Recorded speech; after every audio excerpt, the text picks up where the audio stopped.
Today, we are discussing Israel, how British Jewish people have built their relationship and connection to Israel, and whether that has changed following the most recent war in the Middle East. We are joined by Daniel, who is British Jewish based in New York.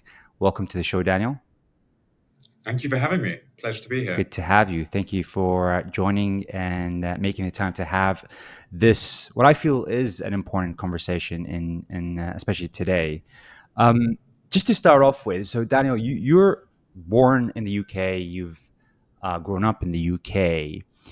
When did you start to have a relationship or a connection to Israel? And is that a typical journey for every Jewish person to kind of grow up learning about Israel and kind of having that connection? Yeah, it's a very important question. I grew up with a strong connection to Israel as far back as I can almost remember. And there's numerous reasons for this. I think the ones that are most important is first the religious side. So I grew up in a generally, I would define as an Orthodox home. I don't know if everyone would call my upbringing Orthodox, but generally Orthodox. And going to prayer services and synagogues every, Friday nights, on Saturday mornings for the Sabbath services, continuously reading about the return to Zion, to our homeland in Israel, the importance of Jerusalem, and that's just in the prayers. Almost every other line has some reference to that. Mm. And then beyond that, in the home, my mother and her family are originally from Israel and from Jerusalem itself. My grandmother, my savta, was born in Jerusalem in 1940, prior to the modern state's creation. And I grew up listening to Israeli music with Hebrew spoken around the home. So it's something that I always felt a strong connection to, almost as far back as my memories go. Nice. Okay. So you said your grandma was from there. Yes. She's lived there, and your parents, have they both lived there, or just your mom's side? Just my mum's side, my father's side, more common Ashkenazi Jewish upbringing. My father and his family have been in the UK for a long time.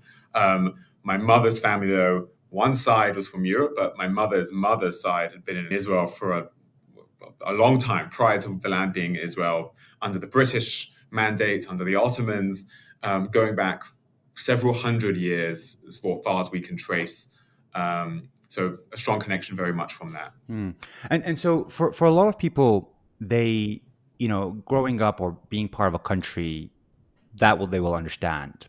But having another strong relationship to another country, unless you're like maybe an immigrant, you'd understand that. But for a lot of people, they wouldn't understand kind of where would the allegiance or connection kind of be. Is it just kind of culturally you kind of have like a different culture associated with the British culture, or is it something else? Because I know there's obviously, you just mentioned the religious aspect.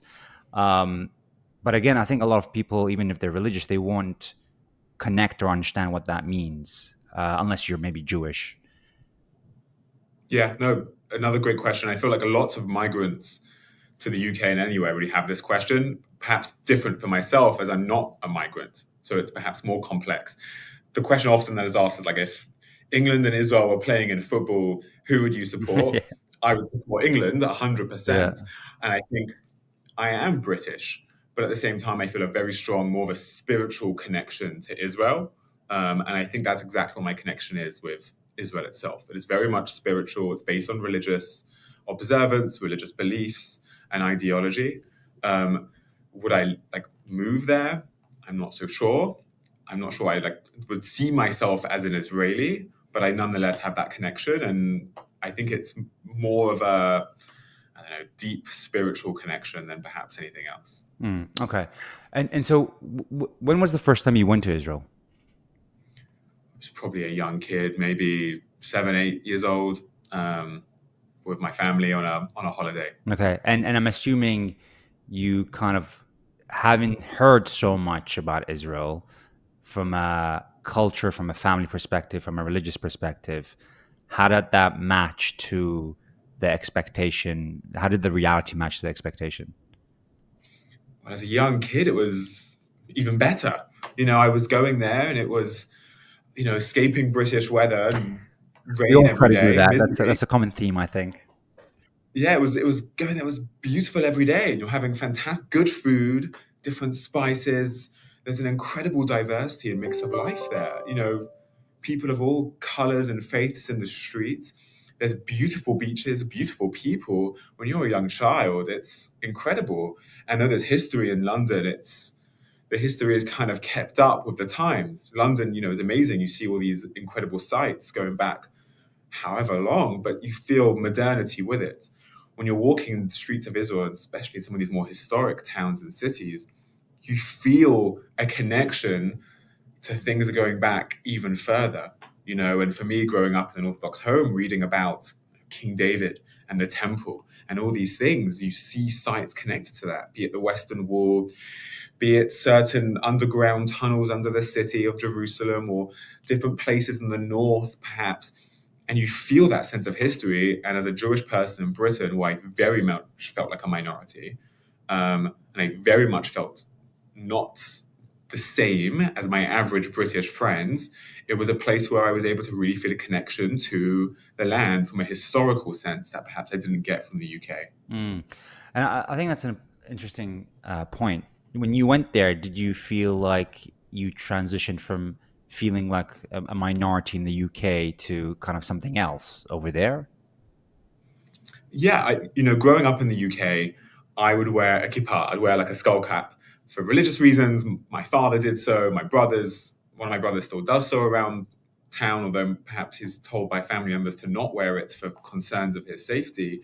But that was what we did. We wore that. And, I remember being beaten up on the way home from school Okay. from wearing a kippah and, having a knife held at me at one point and all these things. And it was normal to just kind of have that like abuse leveled at us. All right. It wasn't like necessarily phasing. So it was just part of life. And, there was obviously a spectrum. And all of a sudden it was in Israel, I would wear it and I wouldn't be looking around me of who's looking at me. Do I need to watch my behavior to make sure that I'm not behaving like an idiot in the streets and screaming and shouting that maybe people will think, there's a Jew being allowed. I'm Mm. in Israel, surrounded by lots of people, most of whom are Jewish. I don't need to kind of be ashamed, the wrong word, but I don't need to be like wary of my behavior or of those around me. Mm. And that's like a very refreshing feeling. Um, That must be a great feeling. Yeah. And you mentioned there kind of those incidents. Was that in London then? yeah, all in London. I'm from London, and one anecdote that I give is I was once walking home, and a group of kids stopped my brother and I, and we were just like, "Do you want to take our wallet? Just take the stuff and leave us." Yeah. And they didn't want anything. They just wanted to make us, I don't know if it was hurt us or make us feel uncomfortable.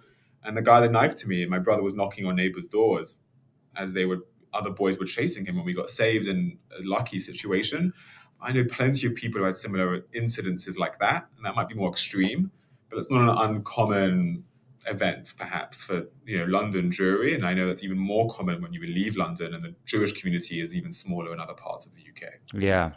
And I think some people might connect to that, like immigrants might connect to that, but a lot of people will not, to kind of go to a place where you feel safe, where you can be yourself and be accepted, and you share something that you understand or you can connect with without even communicating. It's just an understanding in the air kind of thing, right? Um, Mhm. just by being you and seeing others that you can connect with, which is always great. You mentioned there you don't think you'd move to Israel, um, but the way you're describing it is something that it's beautiful, and it's something that you wouldn't find here. What would make you? I guess what makes a Jewish person want to move to Israel or not move to Israel? Yeah, it's a very complex question. And for years, I thought I could move to Israel. And that changed, obviously. I think I realized I am very British. I am maybe too polite at times. I like to queue up. Um, and, my mannerisms are that way. Yeah. And it sounds really silly, but as you get older, you realize that's like part of your DNA. And especially when you think about children and family, that's the way I want to raise my children, to be Mm. a certain way culturally, but also in terms of how they perceive life around them and how they behave.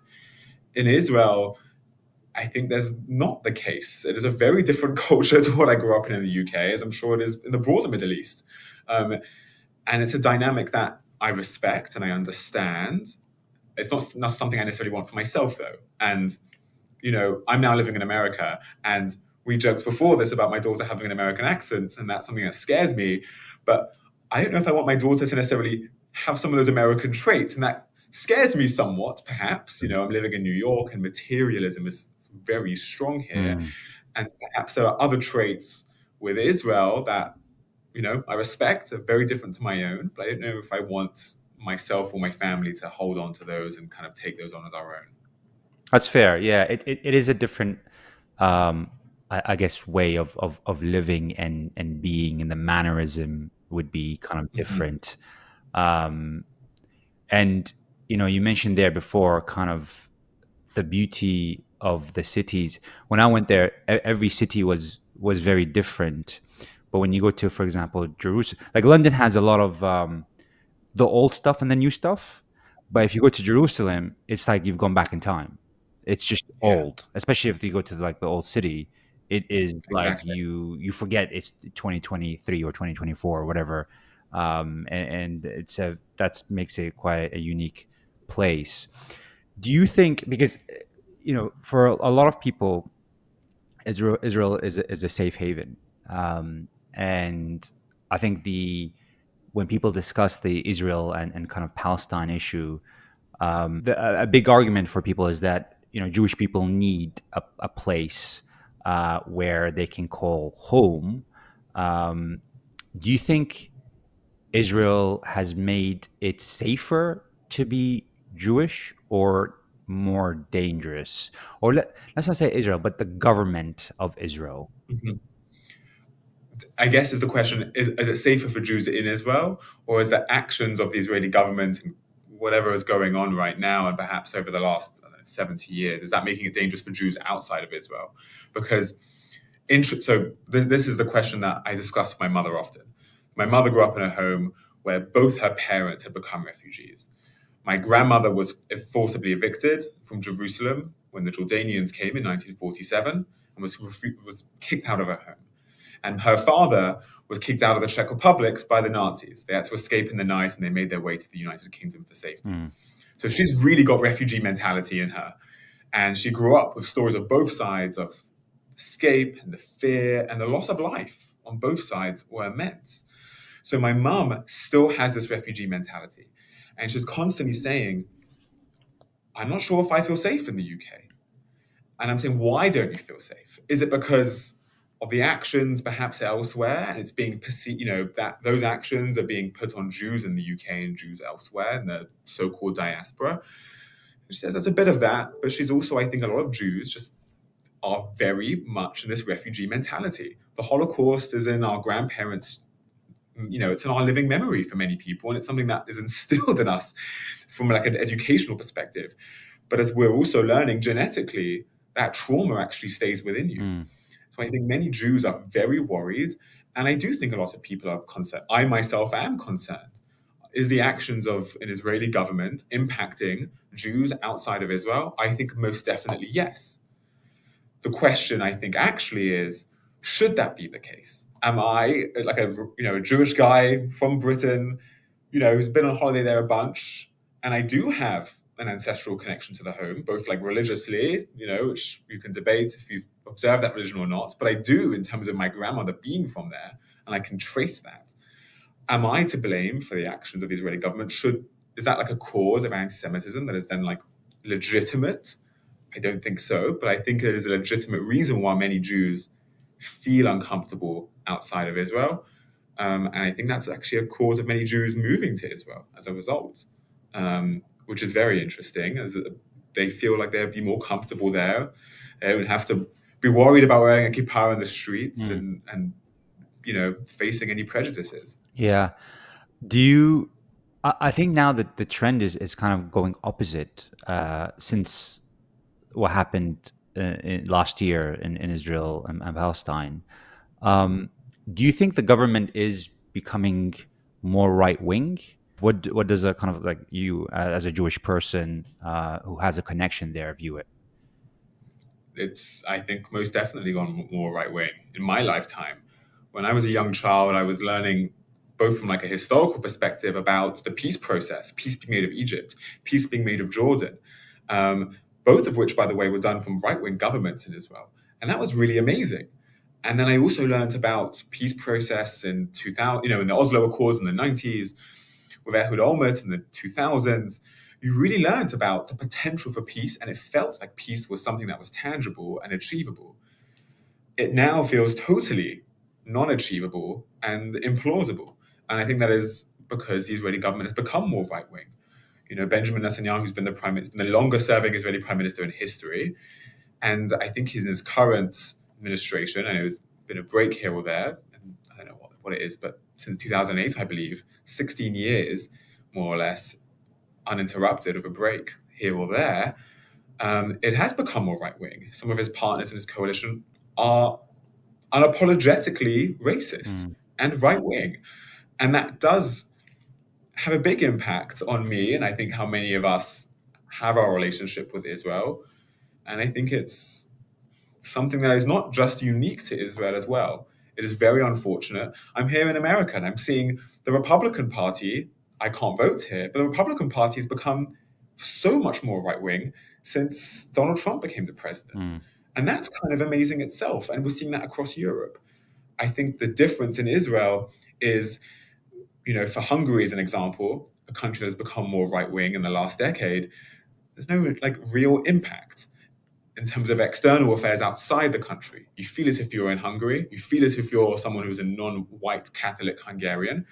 But Hungary's not at war with anyone else. There's no conflict with any of its neighbors. Mm. With Israel, they've been in a state of conflict since its inception. And as a result, outside of Israel, you feel it as well, very, very much so. And of course, those living in Israel, if you're a minority, if you're a Muslim Palestinian, you really feel that, I think, much more so. And I think the external impact is having a greater impact on those internally as well. So I think it's very real. And I think it's something that many of us outside of Israel feel very upset about. Yeah, and it seems like also within Israel that they're feeling very upset about it. But so you mentioned they're kind of outside of Israel also going right wing or more to the right, and I feel like a big part of that push or the impetus that's causing that in a lot of countries is immigration seems to be the biggest topic. In Europe, it seems to be a big topic. In America, it seems to be a big topic. Why do you feel Israel is moving to the right now? I think it's probably been moving to the right for a long time. I think it's been more of a steady push to this direction than I think within other countries. In Israel, I think been a greater shift over a longer time. Probably, in my opinion, a result of the failed peace processes going back for a long, long time, and especially the Oslo Accords. There was peace on the table, and many Israelis were very, very supportive of this. Totally in favor of what was the then Prime Minister Yitzhak Rabin and his peace plan. He was unfortunately assassinated, but that was a minority movement in the country. It was a very liberal country. And for years, by the way, there was a socialist administration in charge of the country, going back since its inception. I think what happened is as peace became less and less of a reality for many Israelis, they began to abandon that. They began to abandon politicians who were saying, we're going to make peace, we're going to really create something that is going to prevent these terrorist attacks happening, we're going to create a Palestinian state. They saw that as something that was not possible.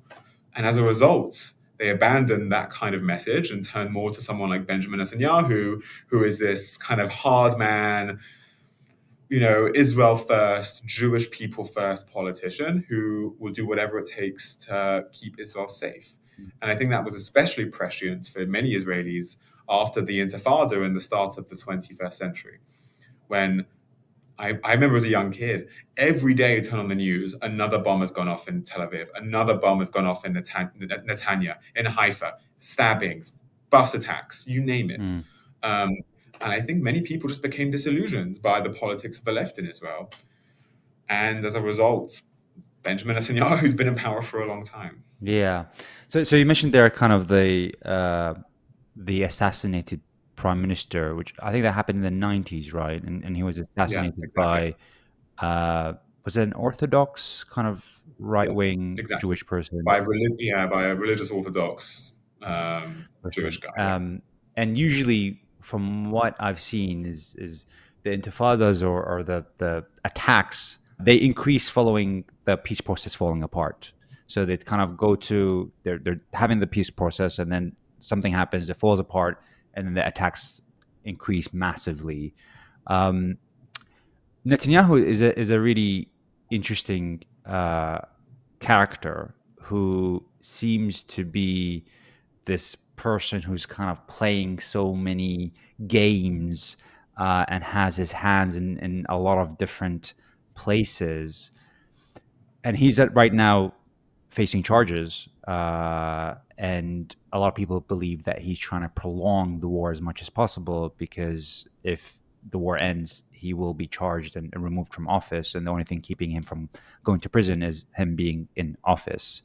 Um, do you feel like he is the biggest has had the biggest negative impact on Israel from within? In my personal opinion, yes. I don't doubt that for a moment. He is someone who is very much concerned about himself. He's a very talented politician. He's very good at the games that are involved in there, as you said. But at the end of the day, what matters most is his own survival. He will be in a coalition with whomever to survive, and including some of his current coalition partners who are incredibly ugly kinds of people in terms of what's coming out their mouths. And for him, it's all about survival. And one of the greatest, attacks on the country on October 7th happened under his watch. I don't think it's just a concern about, the judicial movements against him and potential prison time that he might serve for corruption, but it's also about how did this happen under his watch? He's meant to be the strong man to He's the protect security Israel. guy, right? Exactly. Yeah. After the Intifada, that was his whole thing. I will keep you safe. And for a long time, by the way, he did that. But all of a sudden, that failed in the most monumental way and with the most tragic impact. If the war ends, will he survive? No. And I think I saw a poll the other week 75% of Israelis want him out. It's incredible. But he knows that if he jumps, it's not just facing a lot of pressure from the courts, but it's also going to be a whole set of other hearings about the failings on October 7th. So Mm. it's very upsetting and yeah, it's very disturbing for someone like myself, and I think he's had a really terrible impact on the country and on the broader region as a whole. Yeah. Have you been to West Bank? I have, yes. Okay. And what do you so for the audience, that region can be divided into many different ways, but one way is you've got Israel, and you've got kind of three parts that are supposed to be for the Palestinians, which is West Bank, Gaza, and East Jerusalem. And the biggest part is West Bank. But within West Bank, essentially, there are these settlements that are only for Jewish people, but they're kind of across West Bank in different places. Um, so, what was your experience when you went to West Bank? What did you see, and how did you relate to that? It was, I think, a bit shocking for a number of reasons. You go to, you said before, Jerusalem, you feel the history in much other parts of Israel. Tel Aviv is a primary example. It's like a really cool modern city. There's tech companies everywhere. There's people on the beach, and it just feels like a modern place. Like you could be anywhere. You could really be. It could be like Miami. It really feels that way. And then much of Israel feels that way. It feels it's obviously there's like a religious connection that I have to the land, and many people have, but you do feel like it's a modern country. And then you go to the West Bank, and that changes very quickly. You very much feel like there's a strong military presence there, and you feel also all of a sudden that level of secularism changes drastically. A lot of these settlers are very, I think most, if not all, are very, very religious. And when I say I feel a connection to the land, it's very spiritual for me. I think for many of these people, it's not a spiritual thing, it's physical. It's about branching out and making the land theirs. And that is often done in a way that is ugly, it's aggressive, and it's very territorial. And you feel that in the air when you go to the West Bank, especially when I've on one occasion gone and visited a settlement or two, and you felt it, and it felt very different to the rest of the country. It's almost That's like not in something I different necessarily. countries because when you go to, sorry to drop, but when you go to Tel Aviv, as you said, it's cool, modern. There's a mix of different people. You know, even though you can hear the mosque in Tel Mhm, Aviv. You've got people on the beach. There's the clubs. There's the bars. There's it's beautiful. Then you go to Jerusalem. It's more religious, but you get that mhm. historic old kind of you've gone back in time. But you can tell it's kind of like a different country now because it's very more religious, but still beautiful. And then you go to West Bank, and that's kind of another level. I think to your point.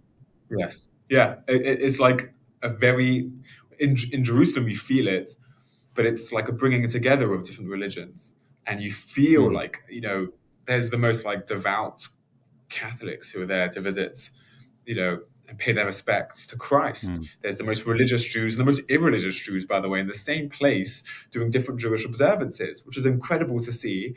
And then you have, of course, a strong Muslim population. And even within that, it's like people from all over the world, from different Muslim backgrounds and different cultures coming together.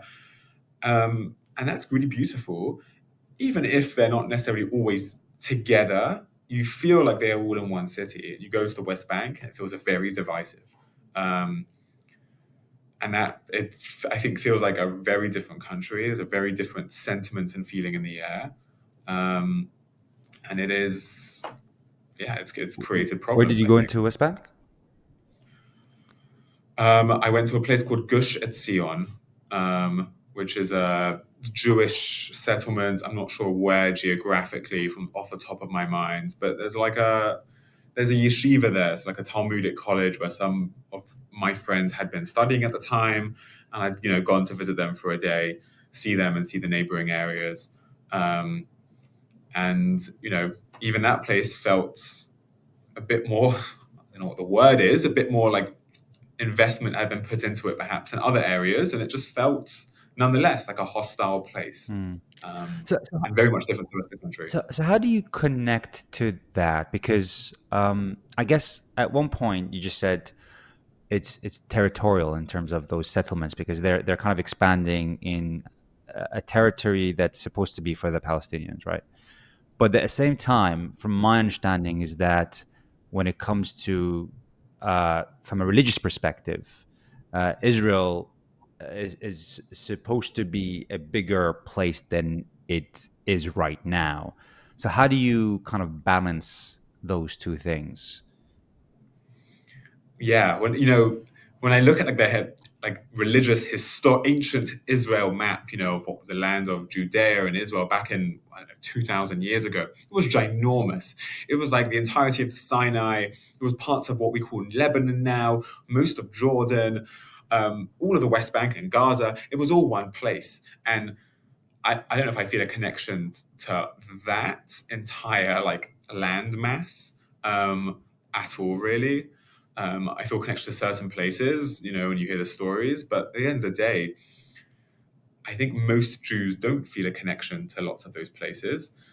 But then I think when talking about the settlers, they do very much feel like they want to recreate this land. Mm, Want to bring back the Messiah. The Messiah is going to come, mm, and it will bring the world together in peace, and they will recreate this ancient Jewish homeland that will be this land again.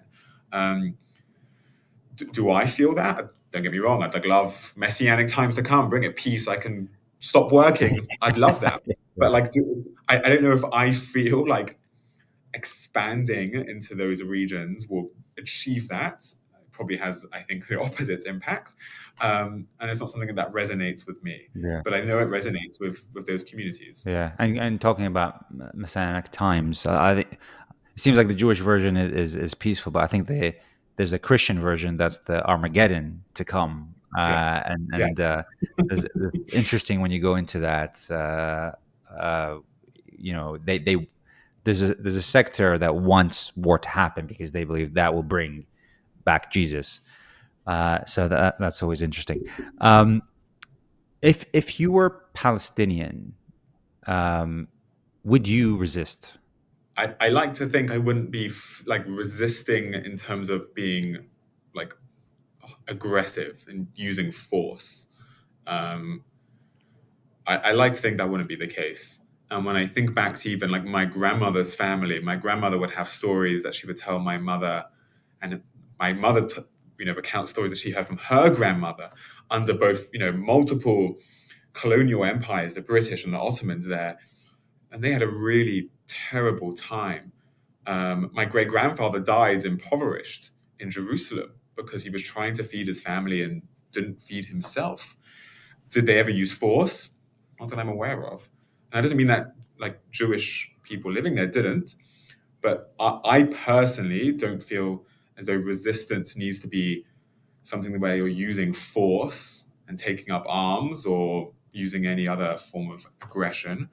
Um, I think there are other ways to achieve your means and get to the end. And personally, if I was a Palestinian, I'd be going after my leaders. Mahmoud Abbas, the current Palestinian prime minister, he won, I think, his last election, I think it was 2006. So he won a 5-year term and he's still prime minister. He's well into his 80s. He's seen as being corrupt by the entirety of his people. He's still in charge, and 18 years later. Um, Hmm. his predecessor, Yasser Arafat, died a multi-billionaire with a home on the Champs-Élysées, the most expensive road in the world in Paris. His people had Yeah, nothing. yeah. We think about Hamas in Qatar, billions, Mhm. billions, and they're playing the stock market, by the way, as well. It's well accounted. You can look into that. Israel are totally doing things that are oppressing and not helping Palestinian people. No doubt about it. I don't think they're alone in that. And when you look around the world of countries who are not helping minority groups, doesn't mean that it's okay, but Israel is not alone. But its leaders are it's unforgivable. And that's where my frustration and anger would be against predominantly, in terms of representing us and bringing about our aims and goals. Yeah, I think that there is a point there, which is the leaders are 100% corrupted, the Palestinian leaders, because there's a big difference in how they live and how the society lives. And I'll touch on Israel, but when you go to speak to Palestinians in Palestine, in West Bank and Hebron, and all these different places where there are walls and there are big military presence, where sometimes if you want to go to the mosque, it looks like that when you go to one of these like kind of like slaughterhouses where you've got like cows and cages. It kind of feels Yeah, like that. Like yeah, you to go, you're like in a cage and you're kind of like being put there, or sometimes they're split between. There's a checkpoint between where they live and where they work, so they have to go through these checkpoints. And when you talk to them, I went there for 2 weeks. It's these like 19-year-old, 20, 21. They all have stories about their friend died here, they got shot here, they got shot there. And so there is a lot of anger. Um, it's one of those kind of anger that they've just lived it for so many years, generational anger, right? And they're experiencing it kind of right now. And it's very difficult to point the finger away from the guy that's actually there with a weapon hmm that they see every day, because they see that the Israeli forces there every day, and in fact, West Bank is divided into three sections: A, B, C, and I think it's A where they can live, B is they can work there, but C they can't even use the roads or enter hmm into. So there's kind of that segregation, and also possibly you could say there's apartheid in the West Bank because there's that segregation there. So it's very it's I think it's very hard for them to kind of look at their leaders when there's a person pointing a gun at them and their face. And it's the same thing with, I guess, the other side, right? In Israel, if there's like an attack that happened on Israeli civilians, it's very hard to blame the leaders of Israel. You're going to blame the person that's there, that's doing the attack, that's in front of you. Um, and so it becomes who has the more power here to do something. It's Would you say that Israel has the bigger power and can, if they wanted peace, can they kind of, do you feel, create that peace today? Yeah, and I agree. Like, Israel has a massive part to play in this. You think about the military might, you think about those soldiers, you think about the checkpoints and the walls and the gates. They have a massive part to play in this, and there is most certainly understandable why they're angry. They should be angry with Israel. They should be. I can't. I honestly can't understand that, the pain that they must live, and hearing about family members and friends that have been hurt or killed or anything. It's like a real tragedy. It really is. I think though two things can be true at the same time. That can be a travesty and tragic, and there is most certainly fault to be laid at the floor of the door of the Israeli government, and they should be asking for more of their own administrations. It's meant to, they're meant to be democratic. That was the very much the point of the Oslo Accords, and it has not happened in the West Bank or in Gaza. And I think we in the West, definitely white Westerners, like to play this game of the power, the power dynamics. Who has the most power is always the one who is 100% at fault. And I think that is true in terms of power, is important to call out. It's important to understand where that lies. And I don't want to condescend people. They are capable of creating their own democratic institutions. They are capable of building themselves up and creating something of that country. It's there's so much potential there. You hear about the universities, the institutions, the art and the culture, and it is not being allowed to be fruitful. A lot of that is as I said, at the door of the Israeli government, and of course, by their own administration. And I think both parties are to blame for this. Whether it's 60-40 or 70-30 or whatever, I don't know. I think it's very complex. But with the amount of money that is going in to the West Bank through the United Nations and UNRWA, the amount of money that their leaders have, I don't think we can say it's entirely Israel's fault. Because these walls only went up, by the way, after the Second Intifada happened. The checkpoints became so much more severe in the early 2000s. But Israel was created as a modern state in 1948. For 50 plus years, I don't know what the Palestinian leadership was doing, apart from taking money for themselves and making themselves more affluent. Um, so, yes, Israel has an incredible blame in this, and we should hold them accountable, all of us.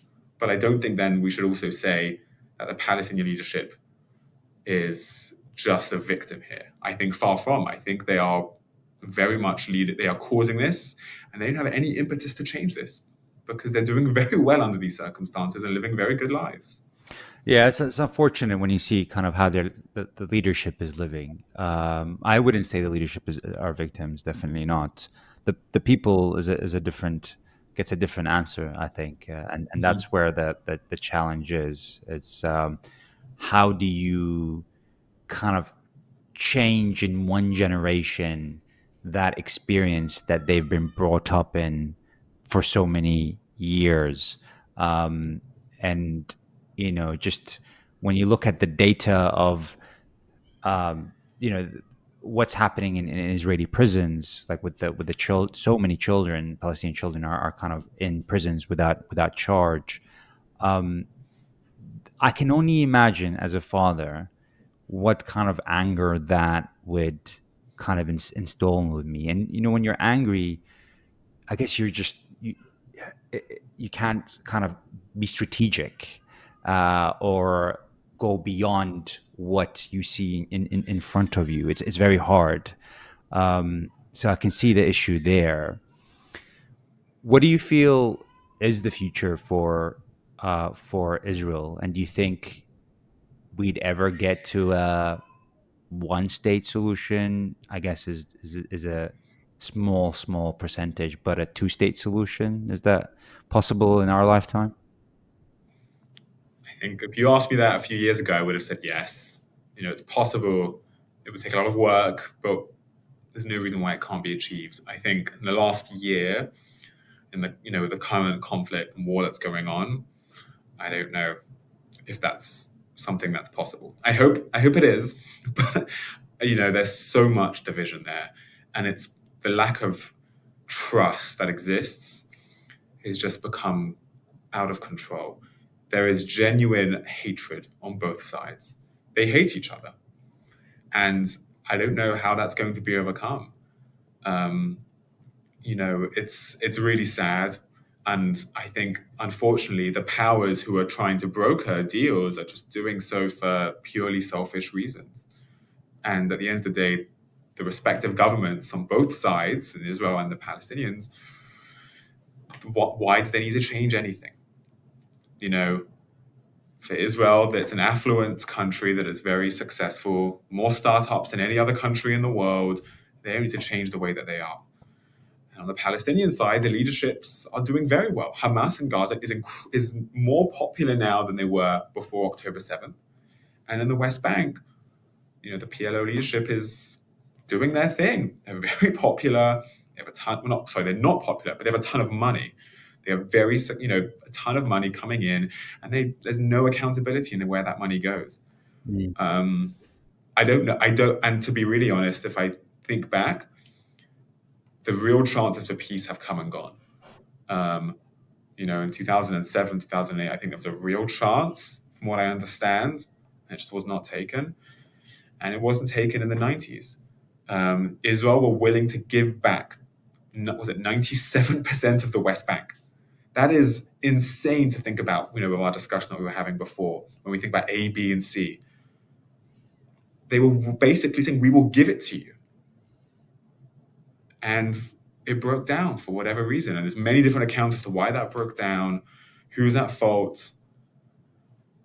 Is that going to happen today? Can I see an Israeli government saying we're going to give back 97% of the West Bank, let alone 50%? I can't see that. Mm. Um, Yeah, and that is it's really sad. now it seems like an amazing thing that is unlikely to happen. A lot of people will say that the reasons why it broke down was because of the fine details of things like Palestine could not have control over their airspace, and they'd be divided by a line that Israel controlled, which splits the country into two.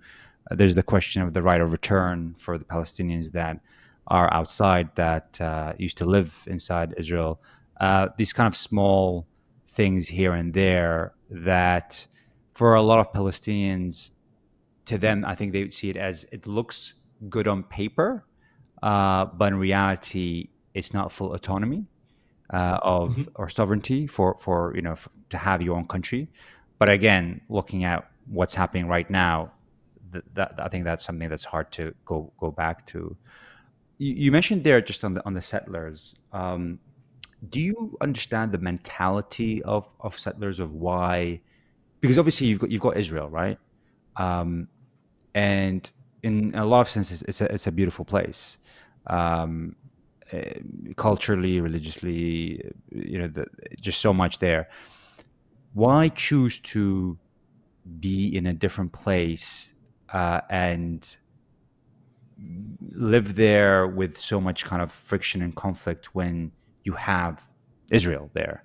Why choose to be in the West Bank and these kind of what the international community considers as illegal settlements? What's the kind of mindset there? It's like purely ideological. It's not rational. Um, it's these are the kind of people that think they are really going to create communities that are going to be long-standing there. So while perhaps it may feel tumultuous in this moment, it's worth moving your family to a very hostile place because you are creating the greater land that is promised to them by God. Do that resonate with me? Not in the slightest. God, no. That is very alien to what I believe and feel. But that is very strong for them. And I think for many of them, they probably think back to the early communities in, what is now Israel. Tel Aviv in the late 19th century was just like a wasteland. And, it was been built up to be this incredible place, as we've discussed. And that took a long time. It took a century of people moving there, building it up, investing, and hardship. And I think these people feel that they are doing the same for where they are going. If it's Hebron or anywhere else, they think that they are creating that.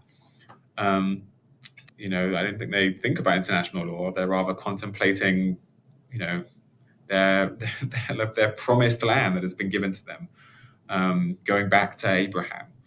I think that for them is their main concern, and they aren't thinking about their own safety often, or about the safety, by the way, of the people who, we talk about the soldiers. Should they be there? I don't know. That they are also being put in the line of threat Mm. to protect these ideologically driven people. Yeah, And that because just for the audience, like for every settler, there needs to be kind of a number of soldiers, and usually, from when I went there, the soldiers are very young. yeah, They're, and they don't have a choice. They are conscripted. yeah, and to be honest with you, I don't feel like they kind of want to be there. But obviously, it's constricted, and it's part of the military, so it does have a huge impact.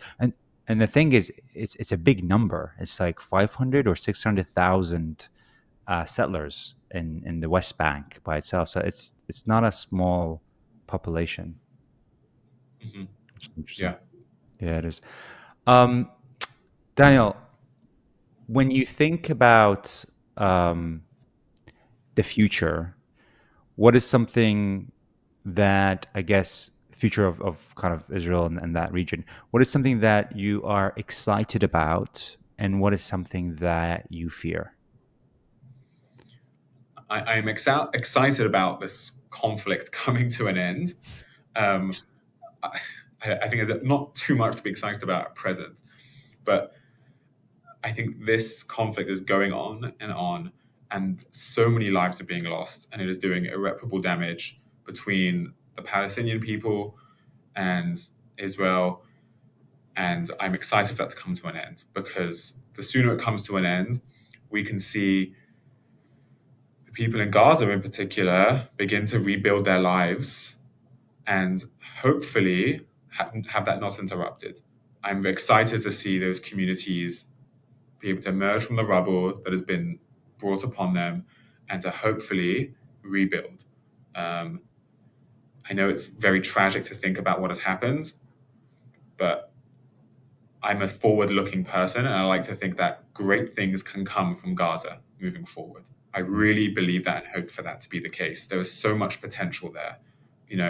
When you hear the interviews that have been coming out, so people there are incredibly thoughtful, well spoken, and I really hope that we can see a new Gaza, and we will, of course, never forget what has happened. And it's very tragic, but I'm excited for the conflict to end and to not open another news article about more deaths. That's what I'm excited about. What I'm fearful of this rumbling on. I'm fearful of, I spoke about how I don't believe in like violent resistance. I am terrified that an entire generation of Palestinians understandably are angry and will turn to violence, and that Israelis will feel as though aggression and military power is the only way to contain the conflict.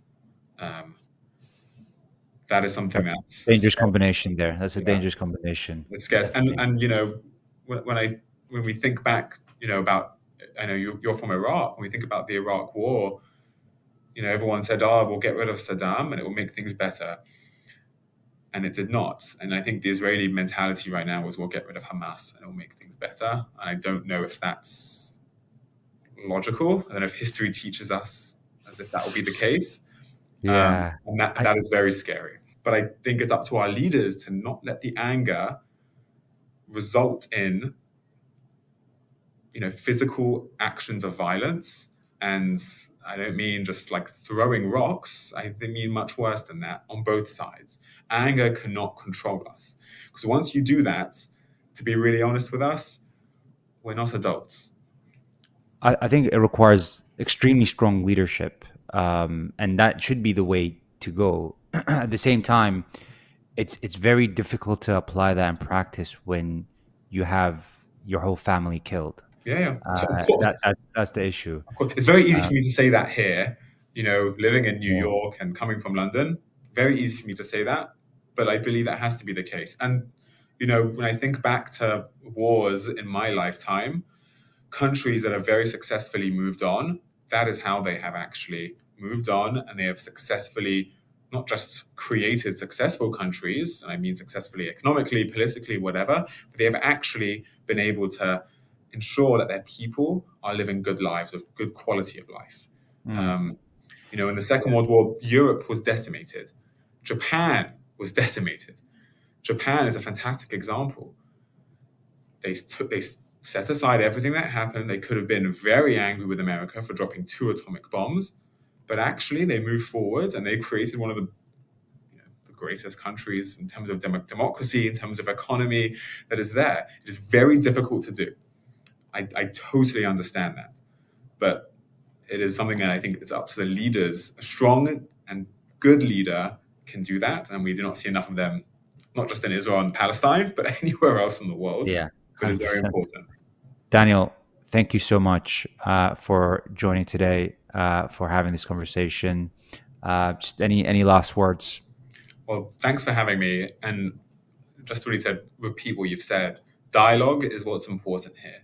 I think, you spoke about the walls that are going up between the West Bank and mainland Israel.